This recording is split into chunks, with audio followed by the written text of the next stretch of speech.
Wake that ass up. Early in the morning. The Breakfast Club. Morning, everybody. It's DJ Envy, Angela Yee, Charlamagne the God. We are the Breakfast Club. We have a special guest in the building, Jason Flom. Welcome, sir. Happy to be here. Thanks for having me. Good morning. problem. What's happening, Jason? Jason used to be the CEO of Atlantic Records. I was. Okay. Yeah. And now you're in. Would you call yourself an activist? Yeah, I definitely would. Okay. I would. I was the CEO of Atlantic, Virgin, and Capital, which I guess you could say I can't hold a job. You know what I mean? You got fired from all of them? No, I got fired from Atlantic. I left. Virgin and Capital merged, so I ended up running the combined company, which was called Capital Music Group. And then when that was taken over by a guy named Guy Hands, they breached my contract, so I left. Okay. Yeah. So I only got fired once. Got you. So when it comes to your activism, what is it that you do? I know you have a podcast called Wrongful Conviction. So you help people who are wrongfully convicted. Yeah, so I got involved in criminal justice reform, and we call it just criminal. We don't even call it the criminal justice system anymore. We call it the criminal legal system because there's so little justice in it. But I got involved in this stuff in the early 90s just because I read about a case in the newspaper of a kid that was serving 15 to life for a nonviolent first offense cocaine possession charge at maximum security prison in New York State. And I thought I was seeing things. I was like, wait a minute, that can't be. Like, I didn't know anything about these crazy drug laws. I'd had substance abuse problems as a kid, so and I recognized that I came from the top part of town where they weren't looking to arrest me. You know what I mean? So I had one of those moments where I was like, whoa, this is kind of personal. And I didn't know that nothing could be done about it, so I decided to try, and I ended up getting that kid out of prison. I literally sat in court holding his mother's hand when the pro bono attorney I got to take the case, he won. We won, and we got the judge to reduce the charges and send him home. And that was such a profound moment that it changed my life forever. It showed me what my true calling was in life. Now, at one point I saw in Rolling Stone you talked about actually finagling yourself to sit next to Bill Clinton so you could talk to him about wrongfully convicted prisoners who were nonviolent first offenders and helping get them out of jail. Yeah, that's right. It's kind of a funny story. I got to go to a dinner that he was going to be attending in his last year in office. And I moved the place cards around, so I got to sit right by him so that I could talk to him because I had something I really wanted to talk to him about, which was granting clemency. It's a particularly interesting topic at this moment in time, but whatever. I wanted to talk to him about granting clemency to nonviolent drug offenders, like the kid I'd first helped, the kid Stephen Lennon, who were serving these insane sentences in federal prison. And so, I was able to get my seat moved, which was kind of a sneaky move, I guess you could say. And I got him engaged in a conversation about the drug laws. He admitted that they were wrong. He said, I'll never forget, he said, I think if somebody breaks the law, they should go to jail, but they shouldn't spend the best years of their life there for these type of crimes. And I was like, well, I handed him a letter from somebody in prison who he had actually granted clemency to, a woman from Arkansas who was a nonviolent drug offender. And I said, he read it at the table. And I said, Mr. President, that it's wonderful what you did for her, but I know of hundreds of other cases just as bad as that one. And he says, you get him to me, and I'll sign him. Did he? He did. Wow. It wasn't as simple as that. I mean, what happened next was I was like, well, okay, Mr. President, when I leave here tonight, you're not going to be the easiest guy for me to get on the phone. I don't think anyone's giving me your cell number, right? So, like, how do I do that, So he pointed out one of his aides who was standing across the room. He said, go talk to him. He's going to connect you with the chief counsel, a guy named Bruce, I think it was Bruce Lindsay. And he says, and I'll look at the type of cases, nonviolent first offenders like we talked about. And then I had to get to work and find these cases to get in front of him. And then I had to figure out how to keep banging on the door because he wasn't going to remember, right? So that was the challenge now. That was like September or October, and he was only in office till January 20th. So we had some scrambling to do. So this was long after the 94 crime bill. Oh, yeah. How many people did he actually sign off on? He signed off on 17 of my people, 2 in December and 15 in January. And, Wow. Yeah. So you got 70 people released. Yeah. Do you think that it was because of his guilt of signing something like the 94 crime bill? I don't know. I think back then people were. I don't think there was a type of awareness like there is now of how terribly devastating that crime bill was. So I don't know what his motivation was. I do know that, it was the happiest day of my life, other than the birth of my kids. Because there's got to be more than just a recommendation, right? Like, you can recommend that a president, pardon somebody or let somebody out, but it had to be more than that, right? It couldn't just be you had a great dinner conversation. It definitely was more than that. And, one thing I've learned is that, there's that old saying, preparation plus skill equals luck. I always say preparation plus skill plus perseverance equals luck. Because I was like, I wasn't stopping, right? And I knew that if I didn't keep the pressure on, because I know people who knew him well, right? Who knew him, you do too. And people who knew him really well and tried to get one clemency and didn't get granted. And one of them in particular I'm thinking about now who came to see me afterwards, he was like, what the hell, I asked for one, I was at Camp David with him, I handed him this case, and he didn't even, and you don't even know him. I was like, no, I don't know him. He goes, well, how'd you do it? I said, I didn't give up. I said, what did you do? He said, well, I handed him the thing at Camp David. I said, then what did you do? He goes, nothing. I was like, perfect. So he went back to, you could predict, right? He probably went back to the White House. Somebody opened his briefcase for him, took it out, put it in a file, and see you later. So what I did is I kept knocking on every damn door I could find, and ultimately my dad helped me with it. So that was. How did your dad help you? So what happened was, on December 20th, my dad's birthday was December 20th. He's not alive anymore. So on December 20th, the president had granted 2 of my people, and I was like, Dad, this is bullshit. This is not what he promised, right? And he goes, I said, how do I do this? Like, what do I do? Because my dad was my hero and my mentor, and I always thought he knew everything. 2 was good though. What's that? 2 is good. 2 was a good start, but it wasn't what I was looking for. Yeah. I'd originally submitted 23. We added 2 more at the end. And when you finish, I want to know why he declined some people. But go ahead, finish. Yeah. We'll get to that. So here's what happened, and I don't think I've ever told this story. So what happened was, I'm at lunch with my dad. I go, Dad, what do I do? He says, genius. He used to call me genius, ironically, because my dad actually was a genius. So he says, genius, who do you think represented the president in the Lewinsky scandal? I said, I don't know, maybe you? He goes, no, not me, but a guy that works for me. I was like, huh? He goes, yeah. He goes, call this guy. I won't name him now because I don't know if he wants to be named. But so he told me a guy that worked for him. He said, call him. Maybe he'll help you.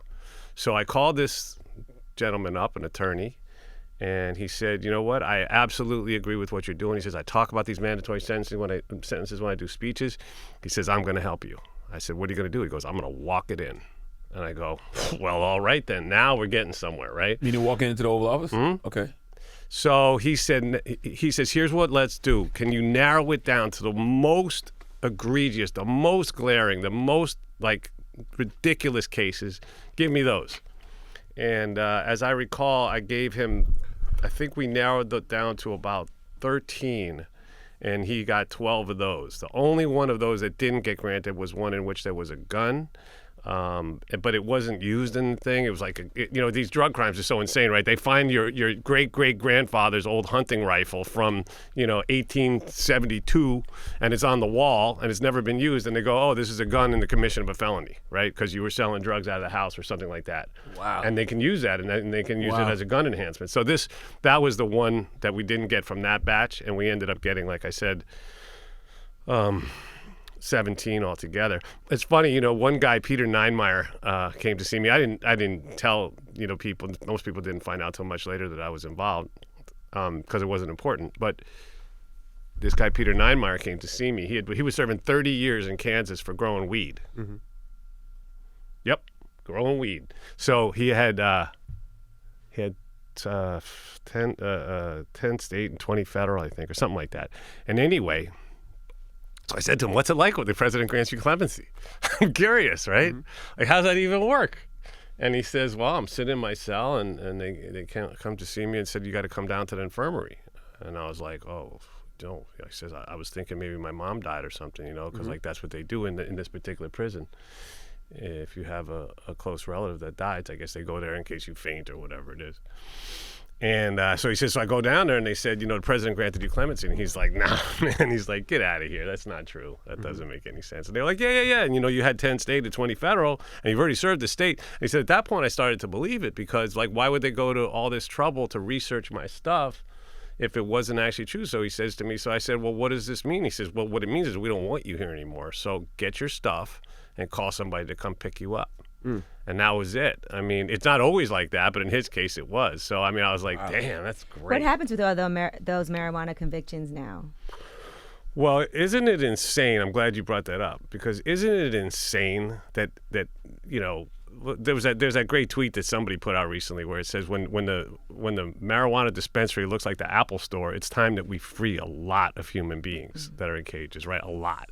And it is absolutely insane. We still have people serving life in prison in America for pot, which is legal in the states that they're imprisoned in. Yeah, when you see Colorado make, what, $1.7 billion, last you got to year. think how many people are in jail right now in Colorado for pot, marijuana. yeah. Why they're making all this money off marijuana. It's just completely insane. Yeah. But will those be vacated? Will they be, like, what's happening? What are they doing? You know, that's a great question. I mean, obviously, it's crazy whenever we change a law and don't do it retroactively. Like, I don't understand how you have a system in which you go, okay, we as a society have decided that what you did is not illegal anymore. But too bad you weren't in the, you know what I mean? Like, back, yeah, you know, like, how'd you like to be the last guy busted, right? Before they changed the law, and you're sitting in there going, I mean, it happened when we rolled back, you know, I worked on the crack cocaine rollback in 2010. And, you know, I was a big part of that effort to get those laws changed. And that wasn't made retroactive either. The Republicans wouldn't agree to it. So as a result, you had exactly that same situation. We still do.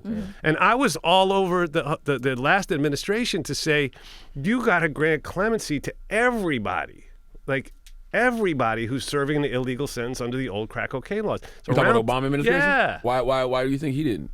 I have no idea, man. I did everything to try to get him to focus on that. And I even went to the White House Christmas party. I tried to talk to him there, you know, like, and he was like, this is not the time and place for it. I was like, well, what is? I mean, what can you say? Why do you think more emphasis is put on, you know, who Donald Trump pardons as opposed to previous presidents? Is because of the people he's pardoning?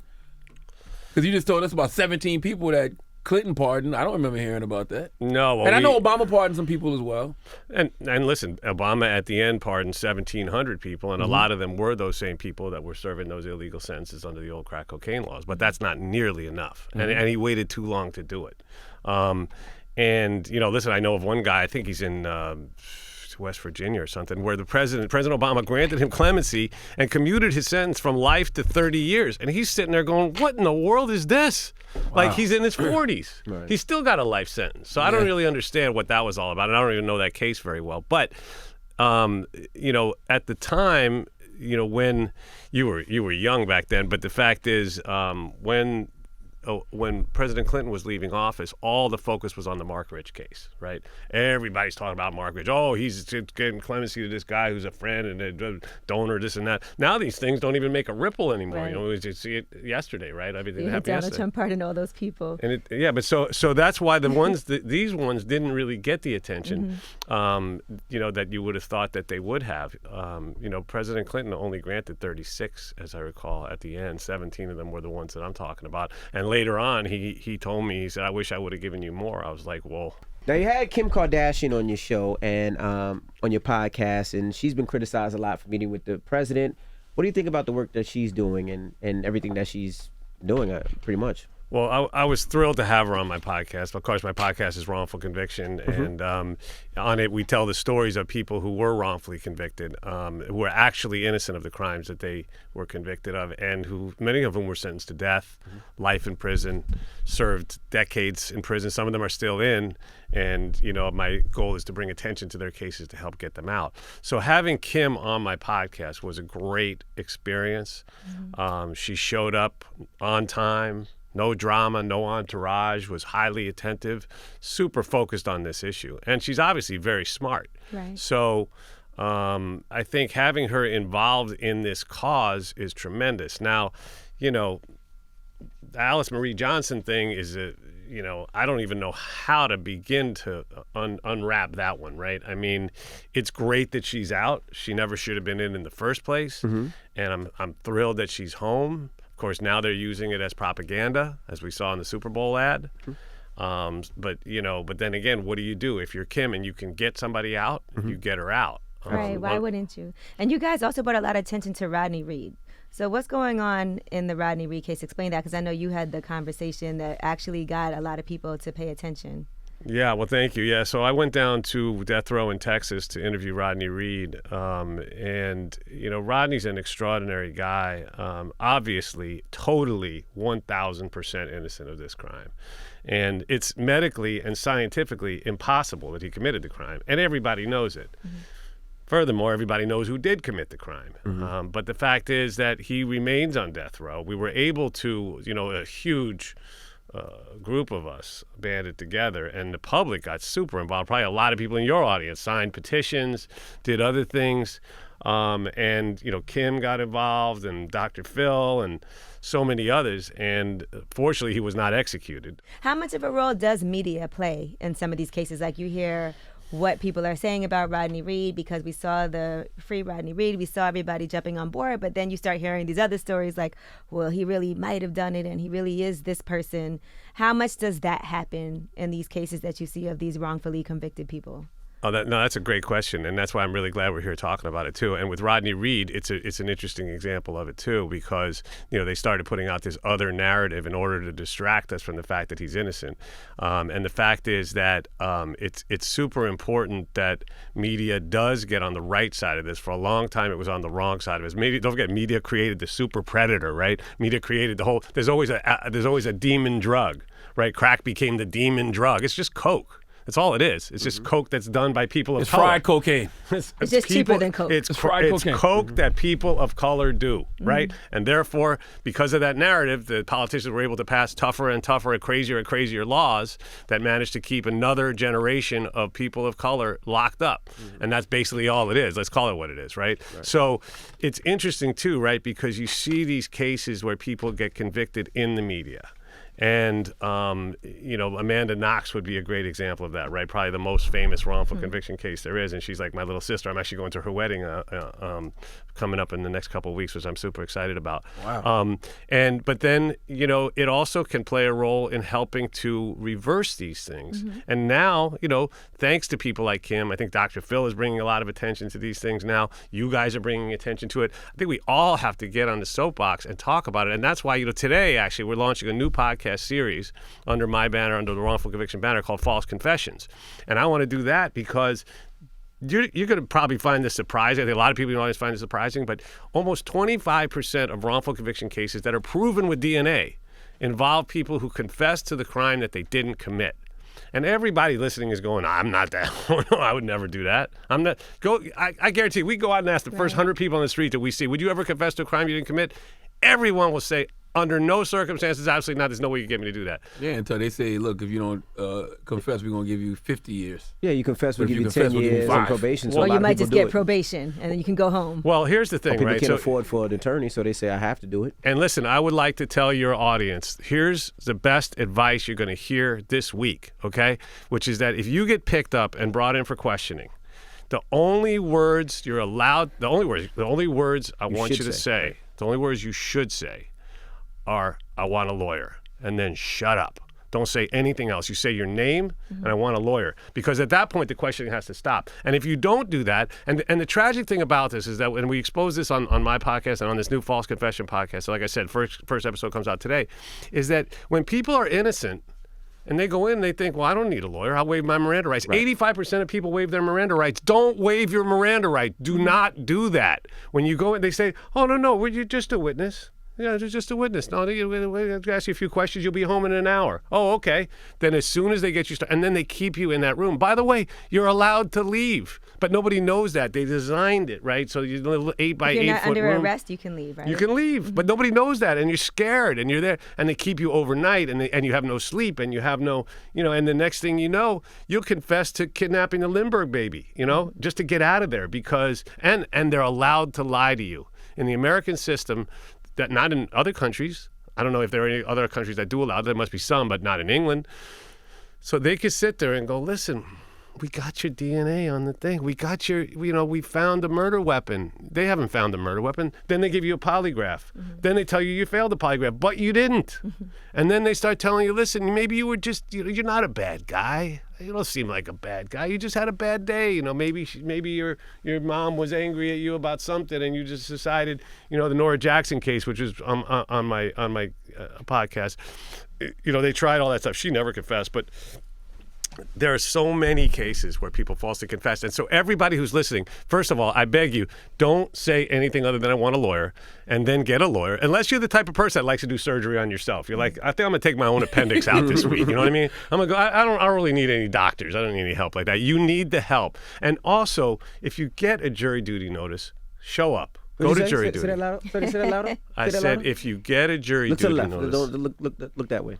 I'm going to jury duty. I see. I see what's going on here. Say it louder. Oh, I see. I'm getting involved in some interpersonal dynamics here in the studio. When have you done jury duty? I try to do it all the time, but since you try all the time. Since I was arrested, they always cancel me immediately. But I definitely give them a call back, Yee. So I'm going to say it again. I'm looking in your direction. When you get called for jury duty, show up, and when you go, that's the reason why I created this podcast, Wrongful Conviction. I want people to understand how these miscarriages of justice happen, and you should remember that I think it was Benjamin Franklin that said it's better that 100 guilty people go free than that one innocent should suffer. Mm-hmm. And I'm that guy. Like it's supposed to be beyond a reasonable doubt. Not I think so. Not I want to go home. I'm tired of sitting in the jury room. I got responsibilities. I'm gonna go along. No, your voice matters, and the life you save is somebody's son, daughter, mother, father. These are people who have rights, and of course the whole system is so stacked against you as a defendant to start with. So it's important for people to recognize false confessions happen. Sometimes authority figures lie. We don't want to believe that. I grew up, I wanted to be a cop when I was a little kid. I think a lot of little boys do, right? Probably a lot of girls do too. I respect the uniform, but the fact is, it happens, and there's mistakes throughout, and there's also the problem of defense. Public defenders. You're in there with somebody who might be handling 400, 500 cases a year against a system that has unlimited resources, right? When they say the state versus ye, they mean that, right? Mm-hmm. It's like, so you've got to be sure beyond any doubt before you convict somebody. So listen, Jason, let me ask you a question. What's so special about you? Like, what does a person have to have in order to even have that kind of voice? Is it money? Is it influence? Is it position? Is it who you know? Like, what is it? There's nothing that special about me. I'm just a person who, I recognize how lucky I am to have been born where I was, when I was, to whom I was. So you're a white man using their privilege to combat prejudice, basically. Well, that's part of it, and I hate injustice. I grew up as my father's son. He taught me everything I know about trying to make the world a better place and about always standing up for the underdog. And I try to do that in all aspects of life. I even wrote a children's book which plays on those themes, which I'm wearing on my shirt, and I brought extra copies for anybody. It's called Lulu is a Rhinoceros. Okay. Yeah, it's a true story of my bulldog, who's actually not a dog at all. She's a rhinoceros trapped in a bulldog's body. So she's trans rhinoceros. She's trans-species, yeah. Trans-species. So it's about her struggle to find love and acceptance in a world where she's judged by her physical appearance instead of what's in her heart. And of course, in the end, she prevails, but only after she gets bullied and she gets put down and she gets laughed at and she goes through misplaced empathy and all these other things. And ultimately, she finds one little hero who believes in her. And why through animals though? Because that's a real story. That could have been people. Why? It's for kids, right? It's for kids, and also I wanted to create a little hero for kids who feel left out, put down, or bullied because the way they look, the way they feel, or the way they are. The way they identify. Yeah, exactly. And in order to do that, we had to put a little, if it made it people, it'd be too obvious, right? Mm-hmm. And this way, it's starting kids. Kids aren't. That's the crazy thing, right? None of us are born prejudiced, right? None of us are born prejudiced against anybody or anything. None of us are born anti-gay or not anti-this or anti-that or anti-Jewish. Nobody, right? Little kids just love, and then they get taught to hate. And so I just wanted this book to give it that perspective, so kids would have, like I said, a little hero that is standing for individuality, that's standing for tolerance, that's standing for, and the amazing thing is, we've sold like 50,000 books now. It's in all the schools. Scholastic put it in all the schools and stuff like that. So I think it's good because a lot of kids probably need to hear this message. And I wrote it with my daughter, so that's extra. Yeah, it's like watching The Lion King. It's animals, and that teaches you a lot of life lessons from the point of view of little friendly, cute animals. You never even seen The Lion King. I went to the Broadway. Know what The Lion King's about. FYI, I went to the Broadway play. Oh, I'm getting I haven't a call seen from the Sing movie. Sing. Should I take it? I went to the Broadway play. Okay, hold on. Oh, he's getting a call from Sing Sing. This is a prepaid collect call from an inmate at New York State Department of Corrections and Community Supervision. Press 5. This call is subject to recording and monitoring. To accept charges, press 1. To refuse charges, press thank you for using Securus. You may start the conversation now. Yup. Jason. Is Hey, that Jason. is that Good John? morning. Is that John Adrian? No, this is Gary, Jason. This is Gary. Oh, hey, it's Gary Benlos. Yes, that's me. Oh, what's up? I'm on the radio right now. You're on the radio, so don't say anything crazy. Is Gary somebody you trying to get out? Yeah. What's he locked Yeah. up for? Gary, what's your story? Can you just give us the capsule summary of what you're in for and why you got wrongfully convicted in the first place? You're on the Breakfast Club, by the way, Gary. Oh, of course. Hey, Charlamagne, what's happening? Peace, Gary. How are you, my brother? What's happening, King? I'm all right, King. I'm all right, man. Blessings, love and blessings. So what's this? Of course, the story is back in 2002, I was wrongfully arrested, and for what the detectives at the 67th precinct deemed as a gang-related homicide. According to the 911 calls, they were in search of a medium-height, dark-skinned male. And Jason, you've seen me in person quite a few times. I'm 6'3" and light-skinned, even on the darkest night. So that right there was kind of shocking to me that I would even be arrested for such a crime. So just to wrap everything up pretty much is there was never any physical evidence, forensics, ballistics, or anything linking me to this crime. No murder weapon, no fingerprints, nothing. What kept me in the eyes was pretty much the corrupt detectives at the 67th precinct. Mm-hmm. And what actually catapulted it even further was a corrupt ADA by the name of Kyle C. Reeves, who has since resigned because of said behaviors that he committed repeatedly. You know, he has a long history of improprieties, of manufacturing false evidence, coercing witnesses to testify falsely just to get a conviction. So, April of this year will make 18 years. And in light of everything that the judicial system, you know, we have pushed forward to them, and they see it, but they have continued to turn the blind eye. So here I am sitting here for 18 years, wrongfully convicted for a crime that I did not commit. And there's times when an individual can become hopeless. And I actually went through a period of that until I met John Adrian Velazquez, who continued to, you know, boost my spirits and to give me insightful advice. So he became like a beacon of light, and even more so, he became a brother to me.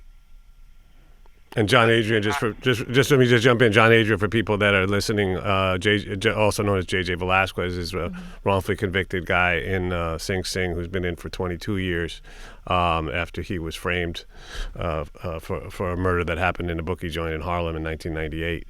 And JJ has been on my podcast, and it's one of the most listened to episodes we've ever had. So wrongful conviction, if you Google that and John Adrian Velazquez, you'll be able to hear the whole story. And that's crazy. You hear this with no evidence, right? And you hear this with somebody who has resigned and has a history of coerced confessions and doing things that are illegal. And yet and still, voices aren't being heard and these cases aren't being looked at the way they should be. Right. Doesn't it seem like every case that individual was involved with should be looked at now? Every single one. Especially one with no evidence. Right. These that things doesn't even fit the description. These things happen in clusters, and we know that, you know, when in other professions, when there's a problem, they look at everything related to that particular individual. If it's a, you know, I mean, I'm struggling to even think of other examples outside the justice system. But, you know, for instance, when you have like in Boston, there was a forensic person who was running the drug lab who was lying systemically in every case about the drugs, and they reopened 20,000 cases because we proved that she was lying every single time. She was using the drugs, she was hiding the drugs, she was changing the type of drugs, she was, you know, and so that's exactly what should happen in Gary's case and in other cases. Well, Jason, you about to get bombarded with people reaching out to you. Oh, yeah, that's right. So give them your info. Oh, my God. How should we do that? Well, the best thing to do is probably just hit me up on Instagram. It's at It's Jason Flom. Obviously, I get a lot of DMs, and I apologize. I can't get back to everybody. I wish I could help everybody in the situation. And someday, the more we could grow this platform, the more we will be able to help people. So, like I said, I'm going to apologize in advance because you're right. I'm about to get bombarded with people from your audience who have a loved one. It's your life's work, though. It is. It's my calling, and the bad news is we obviously. I don't want to make it sound like, sometimes there's a miracle like what happened with President Clinton, but we lose more than we win. And it's extremely difficult, which is why to unlock those prison doors and get somebody like Gary Benlas, who's on the phone with us now, who's innocent, to get somebody like that out is extremely difficult, even when it's a case like that where there's no evidence, or John Adrian Velazquez, where there's no evidence, and all the evidence does point to another individual, and against, or even in Rodney Reed's case, or Julius Jones. I can't leave out Julius Jones in Oklahoma, right, where they're trying to execute him soon, and he's an innocent guy. And, it just goes on, and it makes me crazy. Forget the death penalty. That makes me completely insane. Right. We shouldn't have a death penalty, I don't believe period. in the death penalty either. Not at all. I mean, because I always say to people, if you believe in the death penalty, then what percentage of innocent people are you okay with executing? Like, for instance, there's a guy in Texas, in Florida right now, James Daly, who they were going to execute him in December. We got that put off. A friend of mine, Josh Dubin, is working on that case. But he's either going to be the 100th guy executed by the state of Florida or the 30th one exonerated from death row. Wow. So think about that. They're not even batting 700, even if they got all the other ones right. And we know that they didn't. We know that they've executed innocent people in Florida. How do you know when somebody's telling the truth, though? How do you know when somebody is really innocent? Because everybody in jail says they're innocent. How do you know when somebody's really innocent and somebody is not? Well, I want to shout out the Innocence Project, first of all, innocenceproject.org. And I encourage people to write to them, right, as opposed to reaching out to me. I'm just one person. And there are local innocence projects all over the country that handle these cases. But the innocenceproject.org, that's the main one in New York that I'm on the board of. And we have an intake department who carefully vets each one of these letters that we get. We get about 250 letters a month. And then we have to try to figure out, because, of course, there are some people who are not innocent who are going to be reaching out going, hey, help me out. You know what I mean? But so it's extremely important that we that we vet the cases carefully. And I do the best I can as well. But of course, when you look at it, and in certain cases, like with Gary's case, you can't look at Gary Benlas's case and say this guy looks guilty. There's nothing about it that indicates that he's guilty. There is no evidence whatsoever, and it's supposed to be beyond a reasonable doubt. So that's why on the front end, we have to stop these things from happening on the front end. And that means, like I said, what did I say before? If you get brought in for questioning, what are you supposed to say? I need a lawyer. I want a lawyer. That's it, right? Especially if you're innocent, right? Especially if you're innocent, because they can trick you and trap you, and they can use a lot of dirty tricks, and you may get it may spin out of control too quickly, and then it become another of these nightmares. Let's not forget that there's, the best estimates are, and I'd actually like to ask Gary this question. Gary, what percentage of people do you think are innocent in prison where you're at right now at Sing Sing? Well, to be totally honest, I would have to say between the margin of 30 to 40% of the guys are. Jesus Christ. Can you imagine? And let's say he's off by double. Let's say it's 15%. Let's take the lower estimate and say it's 15%. That's a lot. If 15% of people in prison in America are innocent, that means prison? That means like 150, 200,000 people in prison in America are innocent. And even if you cut that in half, and now let's say you're one of those people, or somebody you love is one of those people. That's why I do what I do. That's why I'm going to keep doing it until I'm going to keep spreading the word through the podcast, Wrongful Conviction, through every TV appearance I can do. I appreciate you having me on to talk about this stuff, because it's so important for people to know and to, and to help try to, fix this situation so it doesn't happen as much in the future, because every one of these cases is a tragedy. If you had the opportunity to talk to Donald Trump, would you want to do that? That's a hard one. Can I plead the fifth on that one? Because I don't think it's hard. When I look at somebody like Van Jones and all the people that Van Jones has gotten released, even the people that Kim K has gotten released, it's worth it. Yeah, it's It worth don't it. matter. It's worth it. And he's the type, and Van has talked to Regardless of who the president is, he's been fighting this fight. And I think you'd be the same way. Regardless of who the president is, you'd be fighting the same way. No, of course I would. I mean, I'd do anything to help somebody who's in this terrible situation like Gary's in. I mean, anything within reason I would certainly do. And, I think that it's interesting right now, it's the only semi-bipartisan issue that there is, right? Yeah. It's mostly Democrats that care about this, but there are some Republicans that really care about criminal justice reform on the state level, and in the Senate, in the U.S. Senate. Guys like Mike Lee, who I wouldn't agree with Mike Lee on almost anything except this. Right. But Mike Lee and Cory Booker do a lot of stuff together on this, and Cory is incredible. And when you hear them talk, they talk with one voice. They speak with one voice. So there is support on the right, and the libertarians, even the Kochs, right? They're in favor of criminal justice reform. So I think it's a moment right now where we have to, and there's so much awareness being raised by these different movies, by the podcast, by the, it's time that we, that we really build more of more consensus, more momentum, mobilize people. I guarantee you that probably a huge percentage of your audience is listening right now and going, I got a friend from high school that this happened to, or I got my cousin or whatever, or myself, right? I mean, how many people have been wrongfully arrested in this country it's mind-blowing. And nobody else does it like this. There's no other country that does it like this. We have more people in prison than Russia and China combined, right? We lock black people up in America at 6 times the rate of per capita of South Africa during apartheid. Like, we have 25% of the world's prison population and less than 5% of the population. What are we doing? Like, what? That doesn't make any sense. Why do we put people in cages? It's because of economics at the end of the day, right? That's there's that whole new Jim Crow thing and everything else. And by the way, I want to shout out, there's a new book out called Usual Cruelty that I think everybody should read. It'll teach you so much about the problems. It's a look at our injustice system.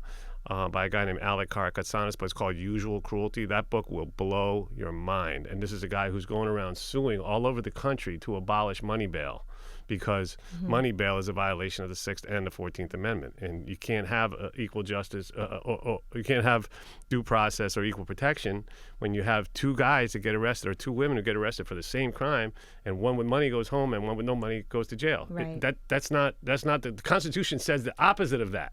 So he's winning, suing and winning, and he got, I mean, I can't even tell you, in Texas alone, last year he won in Harris County. I think 20,000 people had to be freed because of this lawsuit. Great. This is some seismic stuff, right? This is the macro stuff that has to get done. So, look, it's an uphill battle. It's always an uphill battle, but we're going to keep fighting. Absolutely. All right. Well, thank you for joining us. Jason Flom. That's right. It's the Breakfast Club. Good morning.